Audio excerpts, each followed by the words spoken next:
Hallelujah. Hallelujah. Let us pray. Est-ce que nous pouvons prier ce matin? J'aimerais que tu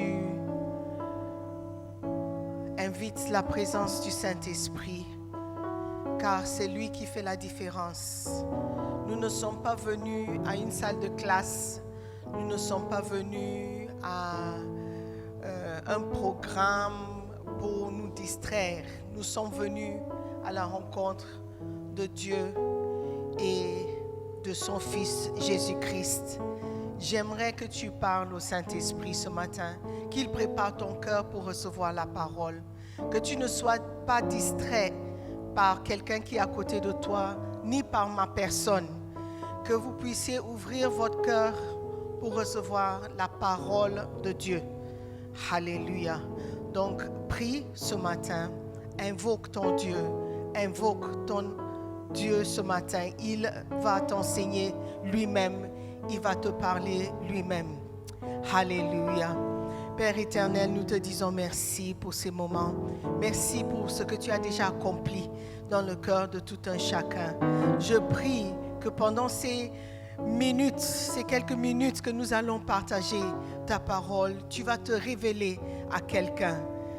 Quelqu'un partira d'ici avec l'assurance de son salut.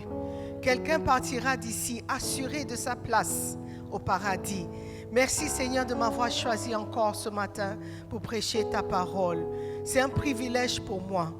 Quelque chose que je ne prends pas pour acquise. Et je prie Seigneur que tout le monde qui m'écoute ce matin, soit en direct, soit par internet, je prie qu'il ne soit pas distrait ce matin, Seigneur, qu'il soit ouvert à ta parole et que ta parole puisse avoir libre cours. Merci Seigneur pour ton amour envers nous. Nous prions Père que ta parole va nous affecter ce matin. Dans le nom de Jésus, nous avons prié et tout le monde dit Amen. Amen. Vous pouvez vous asseoir s'il vous plaît. Soyez les bienvenus. Je vois qu'ils sont en train d'ajouter des chaises. Ça, c'est un problème pour lequel j'ai prié. J'ai dit, Seigneur, donne-moi ce problème. Le seul problème que je veux, c'est qu'on n'ait plus de place. Alléluia. Amen. Alléluia. Donc, nous allons tout de suite écouter la parole de Dieu. Amen. Pour ceux qui sont là pour la première fois, encore une fois, vous êtes les bienvenus parmi nous. Ici, c'est la mission internationale Jésus qui guérit, l'église, la belle église remplie de belles personnes. Alléluia. Amen. Ok, sans trop tarder, ma question que je vous pose ce matin, c'est êtes-vous perdus? Êtes-vous perdus? Luc 19, verset 10. La Bible déclare, car le Fils de l'homme est venu chercher et sauver ce qui était perdu. Alléluia. Êtes-vous perdus? La Bible parle de 4 choses qui sont perdues. Une pièce perdue, la brebis perdue, un fils qui était perdu et le monde qui est perdu. Amen. Si vous êtes ici, j'ai une bonne nouvelle pour vous. Jésus-Christ est venu sur cette terre chercher d'abord et sauver ce qui était perdu. Tu cherches ce qui est perdu. Tu cherches ce que tu ne trouves pas. Tu cherches ce qui est difficile à voir. Je ne cherche pas une place, j'ai une place. Quelqu'un peut dire, moi je cherche l'argent. Si tu cherches l'argent, ça veut dire que tu n'en as pas. Ou tu en veux plus, n'est-ce pas? Tu cherches quelqu'un, c'est que tu n'as pas trouvé la personne. Vrai ou faux? Quelque chose qui est perdu est irrécupérable ou éloigné de toi, ou quelque chose qui n'est pas facile à trouver. Amen. Mais Jésus-Christ est venu dans ce monde chercher et trouver. Tout d'abord, nous allons regarder la pièce perdue. J'ai aimé la pièce de théâtre. Ça m'a touchée quand la fille pleurait. Elle pleurait parce que son copain Claude l'avait laissée. Mais elle ne pleurait pas parce qu'elle avait gaspillé ou perdu le temps avec ce jeune homme. Elle pleurait parce qu'elle avait perdu le jeune homme. Pas le temps perdu, pas les opportunités perdues, pas sa réputation ou le fait qu'elle ne pouvait plus avoir des enfants. Elle pleurait parce qu'elle avait perdu quelque chose qui lui était cher, son copain. La relation n'était pas réciproque.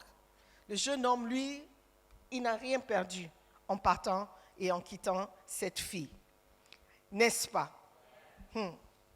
Je me souviens quand on était en train d'évangéliser et visiter les gens à l'époque, pas maintenant, où il y a les téléphones portables, où tu peux partir avec.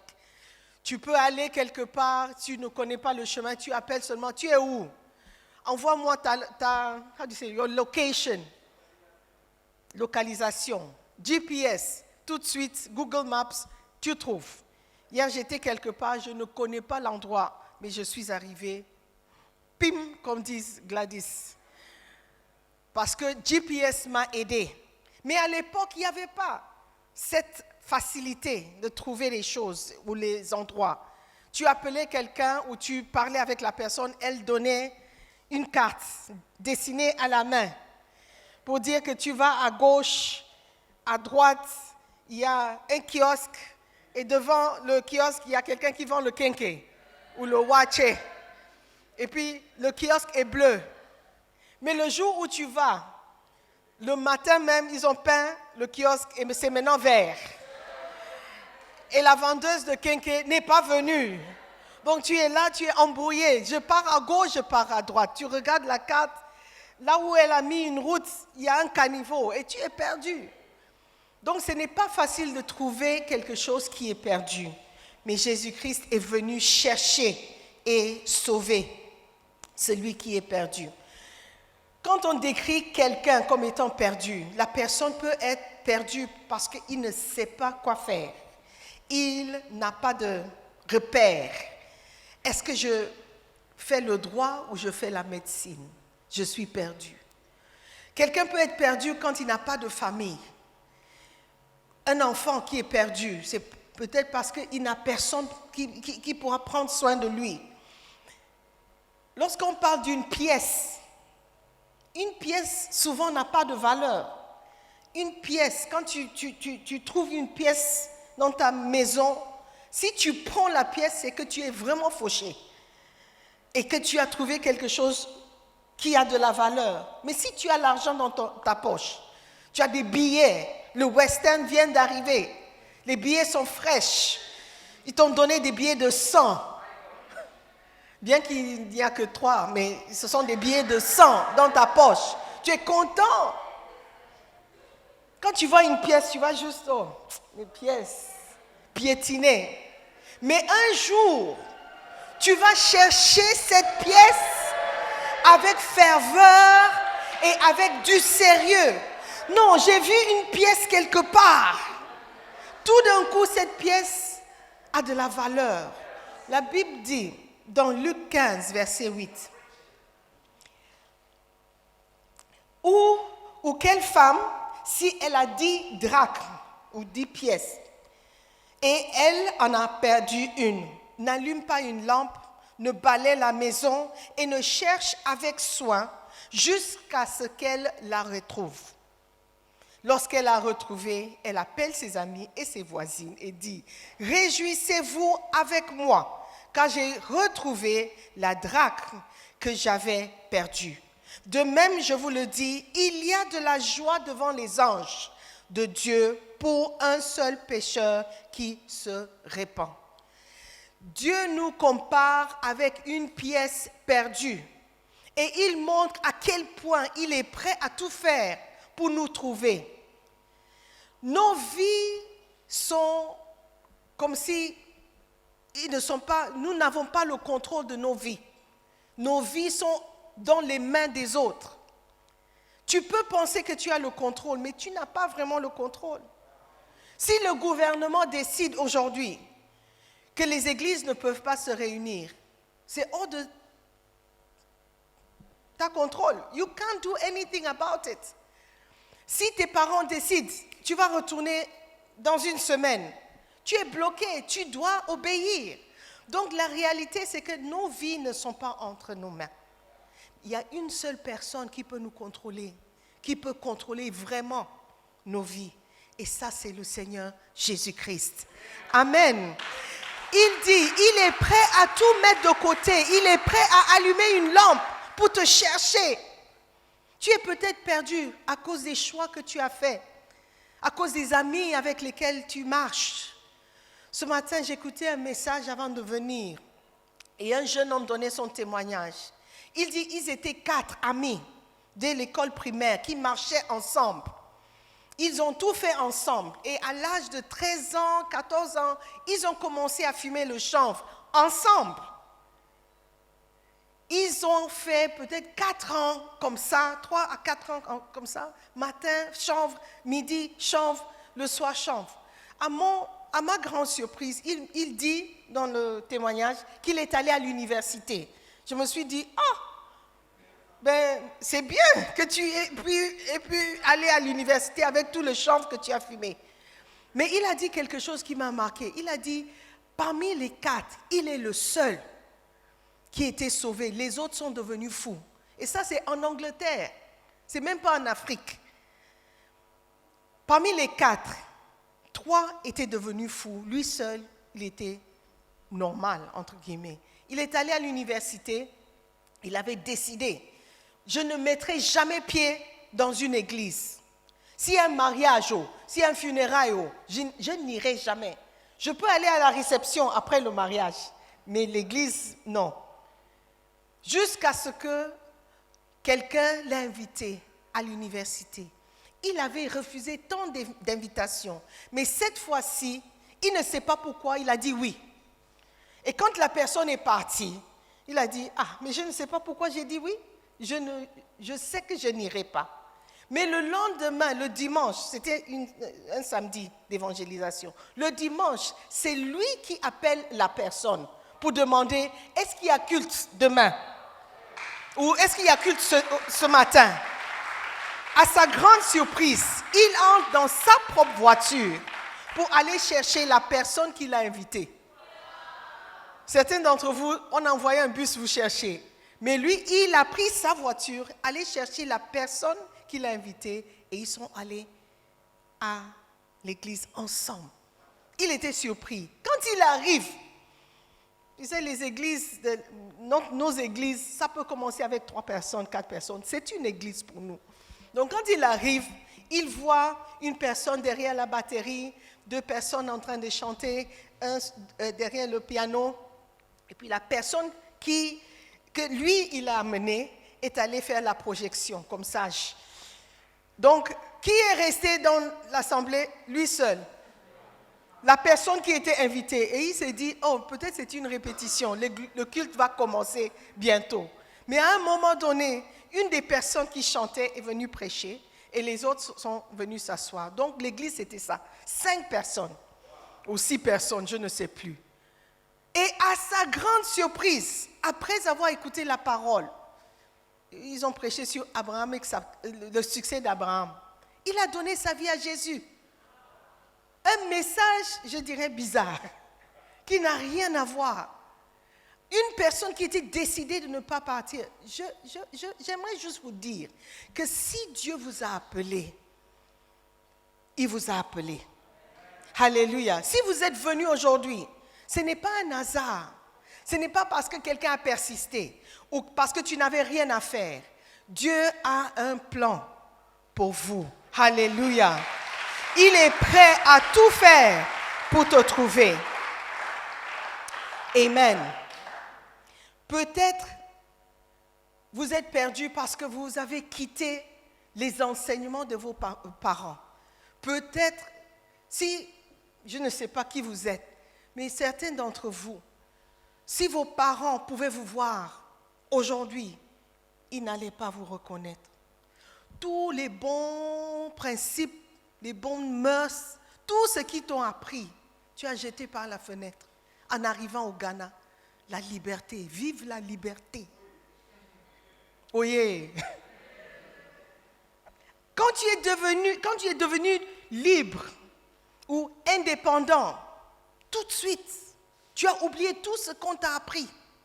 Même dire merci, même dire s'il te plaît, tous les principes, brosser les dents avant de dormir, tout. Tu as tout laissé tomber. Frère, tu es perdu et tu ne sais pas encore. Peut-être tu marches avec des personnes qui t'influencent en mal.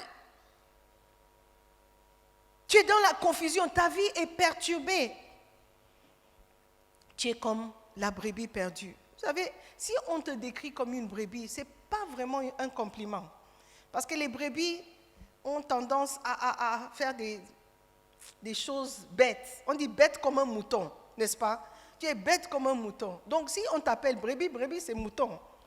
Quand tu manges dans ton assiette, c'est le mouton, ce n'est pas la brebis. But it's the same animal. C'est le mouton. Luc 15, verset 4. Let's read. Je trouve mieux de lire la parole de Dieu. Quel homme d'entre vous, are you there? S'il a 100 brebis et qu'il en perde une, ne laisse les 99 autres dans le désert pour aller après celle qui est perdue jusqu'à ce qu'il la retrouve. Je ne pense pas que beaucoup d'entre nous allaient le faire. Non. J'ai 100 brebis.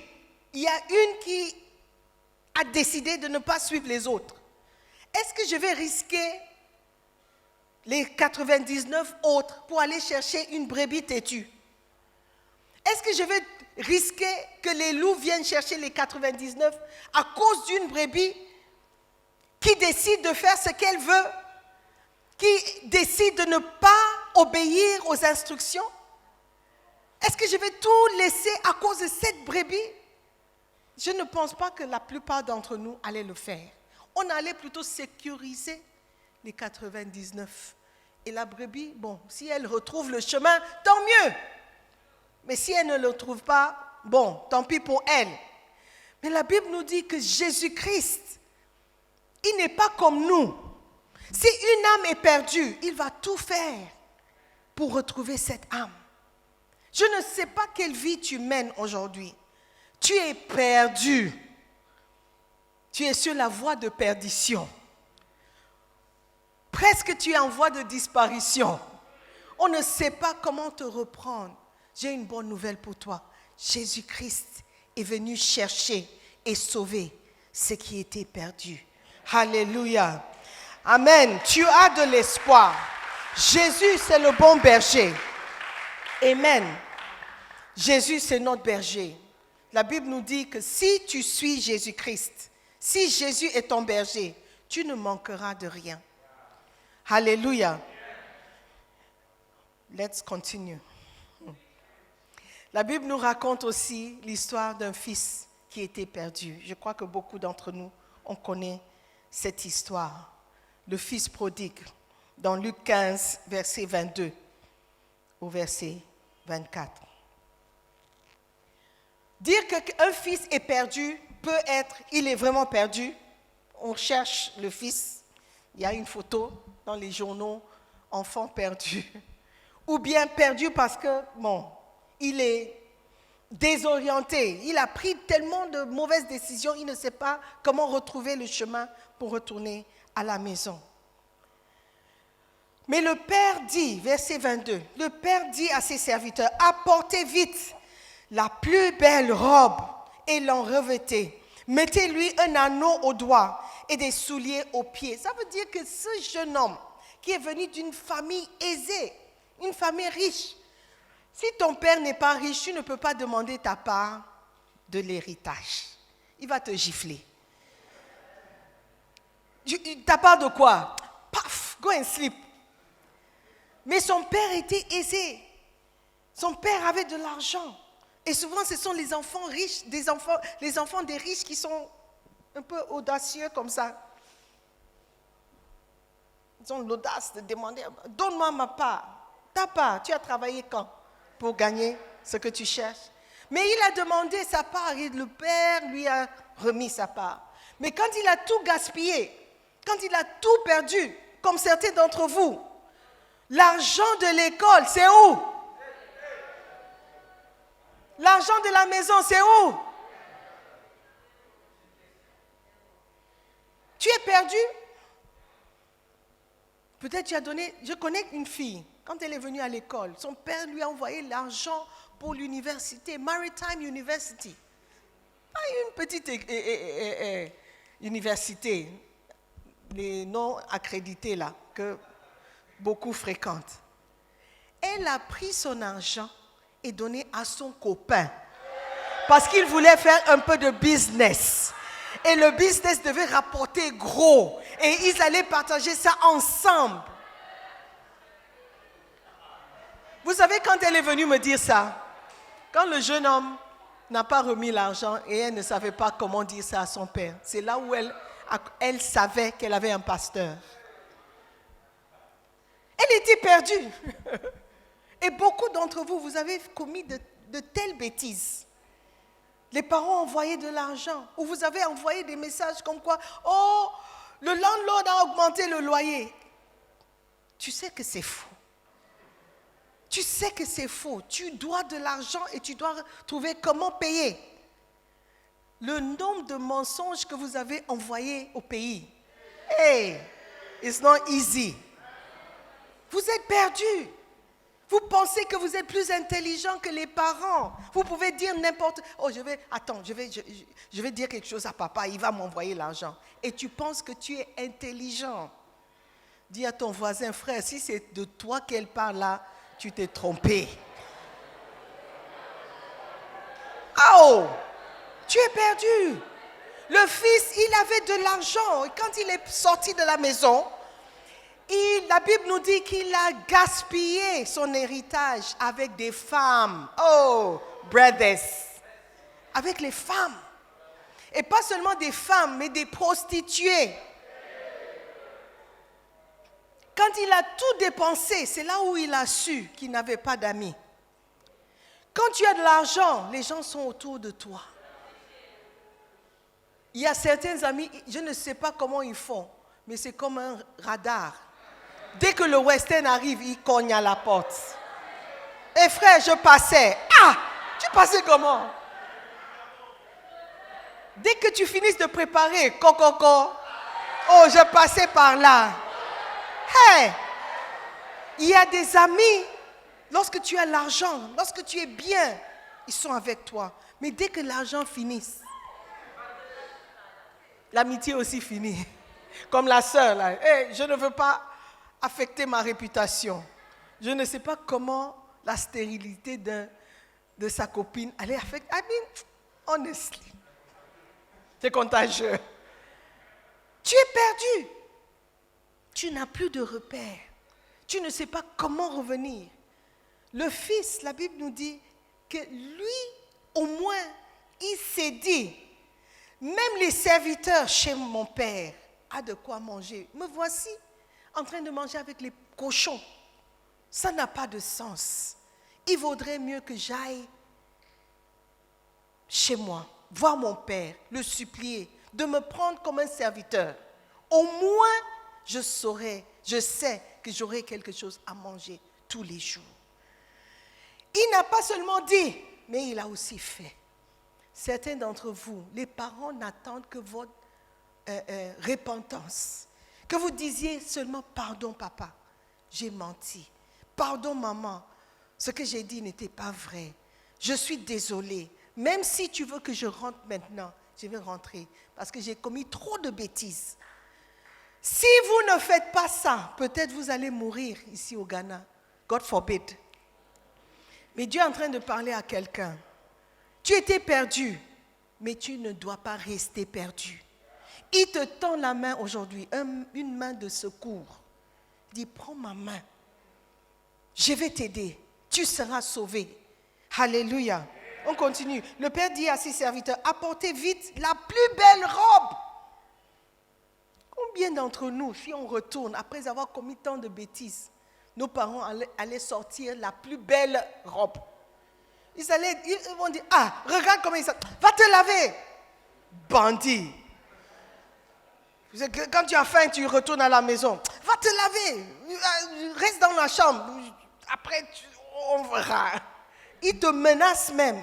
Mais la Bible dit ici que le Père a demandé la plus belle robe. Et il a dit, mettez un anneau au doigt. Et ce n'est pas un anneau, l'anneau de 5 Ghana, 50 Ghana qu'on achète à Mokola. Ça devrait être un anneau en or. Un anneau qui a de la valeur. Et mettez-lui des souliers aux pieds. Il était même pieds nus. Oh!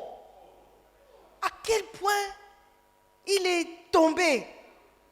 Le fils d'un riche. Un homme riche. Certains d'entre vous, la famille de laquelle tu es sorti, on ne peut pas te reconnaître en te voyant aujourd'hui. Comme un bandit. Tu t'es presque prostitué pour avoir de l'argent. Parce que tu as fait des mauvais choix. Tu marches avec les mauvaises amis, mauvaise compagnie. Amenez le veau gras et tuez-le.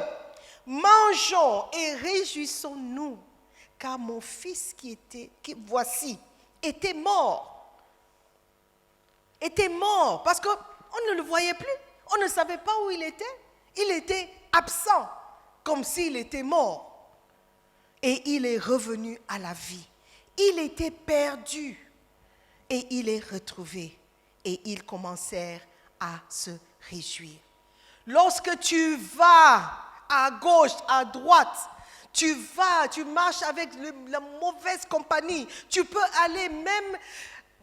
Le jeune homme a dit, je me sens inutile. Ma vie ne vaut rien. Regarde-moi, peut-être c'est mieux si je ne suis pas en vie. Oh, il y a quelqu'un qui te cherche. Il y a quelqu'un qui te cherche. Il y a quelqu'un qui t'a aimé au point de donner sa vie pour te sauver. Alléluia. Pourquoi tu marches comme si tu n'as pas de famille? Pourquoi tu marches en ville comme si tu n'as personne? Pourquoi tu marches dans les rues comme si personne ne soucie de toi? Il y a quelqu'un, il s'appelle Jésus. Alléluia. Et c'est ce Jésus que nous prêchons aujourd'hui. Amen. Jésus-Christ est venu chercher et sauver celui qui est perdu. En 2 Corinthiens, chapitre 4, verset 3, la Bible dit, si notre évangile est encore voilé, il est voilé pour ceux qui périssent. Si notre évangile, quel est l'évangile que nous prêchons? L'évangile de Jésus-Christ. Jésus-Christ est le chemin, la vérité et la vie. C'est lui qui a dit ça. Il a dit, je suis venu afin qu'ils aient la vie en abondance. Je suis venu pour sauver le pécheur. La Bible nous dit en Jean 3, verset 16, tout le monde le connaît, car Dieu a tant aimé le monde. Est-ce que tu ne fais pas partie de ce monde? Est-ce que tu ne fais pas partie de ce monde? Donc il est venu pour toi aussi. Tant aimé le monde qu'il a donné son Fils unique afin que quiconque, est-ce que tu ne fais pas partie de quiconque? Afin que quiconque, mets ton nom dedans, afin que Simone, quiconque, croit en lui. Si Simone croit en lui, il ne périsse pas, mais qu'il ait la vie éternelle. Frères et sœurs, tu as assez vagabondé dans ce monde. Tu as assez couru à gauche, à droite, en train de te chercher. Tu as assez fait pour avoir des amis qui ne durent pas. Des personnes qui t'acceptent. Et pourtant, c'est ton argent qui t'a accepté. Ou ton corps qui l'a accepté. Mais pas toi. Cours, retourne vers quelqu'un qui t'aime vraiment pour qui tu es. Tel que tu es. Alléluia. Il n'a pas demandé que tu changes avant de venir. Il y a certains amis qui disent, oh, va te laver avant de venir. Va changer tes habits avant de venir. Mais ce Jésus, il t'aime comme ça. Aussi mauvais que tu es. Avec les odeurs que tu portes. Il t'aime comme ça. Il veut te prendre entre ses bras pour t'aimer, pour dire non, ma fille. Pas la peine de donner ton corps pour l'amour. Ça n'est pas l'amour. Le vrai amour, c'est de donner sa vie pour quelqu'un. Et Jésus-Christ t'appelle ce matin. Il dit, mon fils, tu es perdu. Viens. Je veux marcher avec toi. Je veux te mettre sur la bonne voie pour que tu ailles où tu dois aller. Je veux t'aider à te retrouver. Mon fils, ne marche pas dans le noir, dans les ténèbres. Ne sois pas perdu. J'ai apporté la lumière pour que tu vois le chemin. Je suis la lumière pour que tu puisses voir clair où tu dois aller. Ma fille, tu as assez traîné dans les rues. Tu as assez marché avec des vagabonds et des vagabondes. Viens, retourne à la maison. Ton père t'aime. Il regarde, il dit, quand est-ce que ma fille va retourner? Quand est-ce que mon fils va retourner? C'est le temps. Lorsque quelqu'un t'a invité, ce n'était pas juste pour que tu viennes à l'église. C'est parce que ton Père céleste te cherche. Ton Père céleste te tend la main. Ton Père céleste veut rétablir la relation perdue. Repentez maintenant et venez à Jésus. Alléluia. Pour que vous n'alliez pas en enfer. Dieu veut te sauver de quelque chose. Amen. Il veut te sauver de l'enfer. Si vous croyez en Dieu, vous devez croire aussi que le diable existe. Si vous croyez que le paradis existe, croyez aussi que l'enfer existe. Et si vous voulez aller au paradis, la Bible dit qu'il faut être sauvé. Et le salut, c'est sur la terre. Ce n'est pas après ta mort. Personne ne peut intercéder pour toi. C'est toi qui décides. La Bible dit à ceux qui ont cru en son nom. C'est Jean 1, 12. C'est à ceux qui ont cru. John 1, 12, please. Sage, tu as mangé ce matin. À tous ceux qui l'ont reçu, à ceux qui croient en son nom, elle a donné le pouvoir de devenir enfant de Dieu. Frère, tu n'es pas né enfant de Dieu. Tu n'es pas né chrétien. Tu deviens chrétien. La Bible dit au commencement était la parole était avec Dieu, la parole était Dieu. C'est à tous ceux qui ont reçu cette parole, la parole que je prêche ce matin, à tous ceux qui l'ont reçue, pas à tous ceux qui l'ont écoutée, mais tu dois recevoir la parole. Et tu reçois la parole en croyant à ceux qui ont cru, ceux qui croient en son nom. Cette parole te donne ou vous donne le pouvoir, la force de devenir enfant de Dieu. Frère, ma sœur, tu n'as jamais pris la décision de devenir enfant de Dieu. Aujourd'hui, c'est le jour que Dieu a établi. Pour toi, en particulier, d'être sauvé. Ne pars pas d'ici comme tu es venu. Tu n'es pas venu t'adhérer à une église. Non. Tu es venu parce que Dieu voulait te parler. Dieu voulait que tu retournes à la maison. Ton Père te cherche depuis. Il y a certaines personnes, tu étais chrétien avant de quitter le pays. Arrivé à l'étranger, tout d'un coup, tu as tout oublié, toutes les valeurs qu'on t'a apprises. C'est le moment de retourner. Ton Père te tend la main. Il dit, viens ma fille, viens mon fils. Je veux rétablir les liens avec toi. C'est le moment de te repentir et de revenir. Il n'est jamais trop tard. Il n'est jamais trop tard. Et tu n'es pas tellement perdu ou trop perdu. Il y a toujours, tant que tu as la vie, tant que tu m'entends, tant que tu as le souffle, tant que tu peux choisir, il y a encore de l'espoir. Alléluia. Christ en nous, c'est l'espérance de notre gloire. Ta vie peut être glorieuse, encore une fois. Ta vie peut changer et devenir glorieuse encore. Oui, toi. Oui. dans ta saleté. Oui, le sang de Jésus rend pur. Le sang de Jésus nous lave.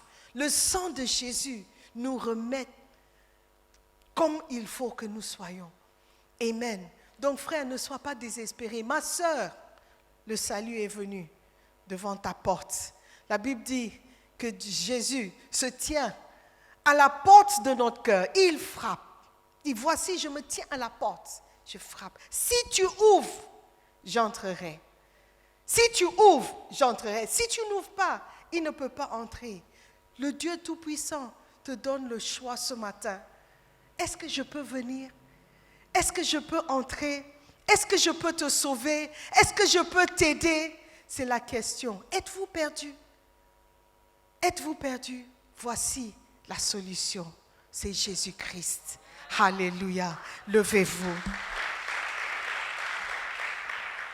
La solution, c'est Jésus. Amen. Aujourd'hui, nous allons prier. Juste une prière simple. Ce matin, nous allons prier et dire merci à Dieu. Dis, Seigneur, tu m'as tellement aimé que tu m'as permis de revenir dans ta maison. Moi, qui a fait tant de mauvais choix, moi qui étais si loin de toi, tu m'as aimé et tu as accepté que je revienne. Merci Père. J'aimerais que tu dises quelque chose à Dieu ce matin. Seigneur, je te dis merci. Merci pour toutes les personnes qui sont venues ce matin écouter ta parole. Merci pour ceux qui ont accepté l'invitation ce matin. Seigneur, tu es Dieu. Tu es Dieu et tu nous aimes. Tu nous aimes tellement. Tu as envoyé ton Fils unique sur cette terre. Il a quitté le ciel pour nous sauver. Merci Père. Merci pour cet amour que nous ne méritons pas. Merci pour cet amour que nous ne méritons pas au Père. Mais tu nous as montré à quel point tu nous aimes. Je veux inviter quelqu'un ce matin. Tu es ici. Tu n'es pas né de nouveau. Frère, si tu meurs ce soir, tu ne sais pas où tu vas passer l'éternité. L'éternité est plus longue que les années que tu vas passer sur cette terre. Tu as beau chercher à te faire voir, tu as beau chercher à te faire une vie sur cette terre, les gens ne te connaissent toujours pas. Une seule personne peut te donner de la valeur. Et ce matin, il cogne à la porte de ton cœur. Si tu acceptes Jésus, il entrera. Il va changer ta vie. Les gens ne pourront plus te reconnaître. Aujourd'hui, tu veux dire, pasteur, prie pour moi, je suis perdu. Oui, je suis perdu. J'accepte que je suis perdu. Je n'ai pas honte de l'évangile. Je n'ai pas honte de le dire. J'ai besoin d'aide. J'ai besoin de Dieu. J'ai besoin d'être sauvé. Si tu es là comme ça, avec les yeux fermés, j'aimerais que tu lèves seulement la main. Dis, pasteur, prie pour moi, je suis perdu. Je veux retrouver le chemin qui m'amène à Dieu. Je veux retourner voir mon Père qui m'a tant aimé. Lève la main, s'il vous plaît. N'ayez pas honte. Ce n'est pas une question d'avoir honte. Aujourd'hui, c'est le jour qu'on a déterminé pour toi, pour te sauver. Merci, je vois les mains. God bless you. God bless you. Je vois les mains. Tu veux donner ta vie à Jésus. Tu veux accepter l'amour qui te montre. L'amour dont il a fait preuve en mourant pour toi. Tu veux dire, j'accepte cet amour. J'accepte son pardon. J'accepte qu'il me lave, qu'il me purifie. J'accepte. Si tu as levé la main, j'aimerais que tu viennes devant. Viens seulement. Nous allons prier ensemble. N'aie pas honte. Quitte là où tu es. Viens seulement. Nous sommes venus pour toi. Nous sommes venus pour toi. Viens. God bless you. God bless you. Venez. Je suis patiente. J'ai le temps pour vous. Come. C'est l'opportunité de repartir à zéro. De tout recommencer avec le Père. Tu étais chrétien, mais tu n'es plus. Tu servais Dieu, mais tu ne le sers plus. Viens. Viens seulement. Vous êtes la raison pour laquelle nous sommes là. Venez seulement. Come. Encourage-les. God bless you. Oh wow. Les cieux sont en train de se réjouir. Est-ce qu'il y a encore quelqu'un? Ma soeur, tu hésites trop longtemps. Pourquoi tu hésites encore? Viens seulement. Viens seulement, ma soeur. Dieu t'appelle. Dieu t'appelle. Alléluia. Écoutez, il y a quelqu'un qui est en train de se dire, non, j'ai le temps. Pas aujourd'hui. Je dois régler une ou deux choses. Frère, tu ne sais pas si tu seras là demain. Tu ne sais pas si tu vivras pour voir demain. Tant que tu as la vie aujourd'hui, maintenant, prends cette décision. Il y a des jeunes qui meurent. Récemment, on a enterré un jeune comme vous, un étudiant qui est venu. Il est mort. Il n'est pas retourné au pays. Qui sait quand est ton dernier jour sur cette terre?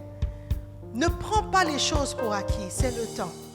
Ok, on va reprendre le chant et on va te donner l'opportunité, le temps de venir. Il y a une fille qui doit venir. Mon frère, viens, ne t'arrête pas, viens seulement. Come. Mais il y a une soeur qui doit venir. God bless you. God bless you. Il y a une soeur qui doit venir. God bless you. Amen. Alléluia. La Bible dit que Dieu envoya sa parole pour guérir. Pour guérir. Il y a quelqu'un qui n'est pas bien dans sa tête. Il n'est pas bien. Il n'est pas normal, si tu veux. Tu sais qu'il y a des choses qui se passent dans ta vie qui ne sont pas normales. Et c'est dû aux décisions que tu as prises. Reviens à Jésus, tout va devenir normal. Les voix que tu entends vont s'arrêter. Tu seras guéri si seulement tu peux faire confiance en Dieu. Alléluia. Toi aussi tu peux venir, nous allons prier. God bless you. Let us pray. God bless you. Alléluia. Nous allons prier, ceux qui sont devant. Je vous félicite pour le courage de prendre cette décision. Le salut est personnel, c'est vrai. Mais vous devez accepter Jésus devant les gens pour qu'ils sachent que vous n'avez pas honte. Amen. Lorsque vous dites que oh non, je vais rester là où je suis pour faire cette prière, vous êtes en train de dire que j'ai honte. Il ne faut pas avoir honte de Dieu parce que lui n'a pas honte de nous. Amen. Nous allons prier. Je vous invite à faire cette prière. Suivez seulement. C'est une prière simple, mais une prière puissante qui va changer votre destin. Vous étiez sur la route pour l'enfer, mais Dieu vous a arraché de l'enfer. Ça, c'est le salut dont nous parlons. Ça, c'est le Jésus dont nous parlons. Prions. Est-ce que vous pouvez répéter après moi? Seigneur Jésus-Christ, je te remercie pour ma vie. Je te remercie pour tout ce que tu as fait pour moi. Tu es mort pour moi. Tu as donné ta vie pour me sauver. Pécheur que je suis, je ne mérite pas ton amour. Je mérite la mort, mais tu m'as sauvé. Merci Seigneur Jésus pour cet amour. Aujourd'hui, je prends une décision de te donner ma vie. Prends le contrôle de ma vie. À partir d'aujourd'hui, je suis à toi. Fais ce que tu voudras de ma vie. Donne-moi une nouvelle vie. Donne-moi une nouvelle opportunité pour te servir. Seigneur Jésus, merci pour ton sacrifice. Merci pour ton sang que tu as versé pour moi, pour me sauver. Je t'accepte comme Seigneur et Sauveur. Seigneur Jésus, à partir d'aujourd'hui, je suis enfant de Dieu. Je suis sauvé. Maintenant, dites après moi, Satan, écoute-moi très bien. Je ne t'appartiens pas. J'appartiens à Jésus-Christ. Satan, laisse-moi tranquille. Je ne te suivrai plus. Je suivrai Jésus-Christ. Je servirai Jésus-Christ. Jésus-Christ est mon seul maître. À partir d'aujourd'hui, je suis né de nouveau. Je suis sauvé. Merci Seigneur de m'accepter tel que je suis. Fais de moi ce que tu voudras que je sois. Dans le nom de Jésus-Christ, j'ai prié. Amen.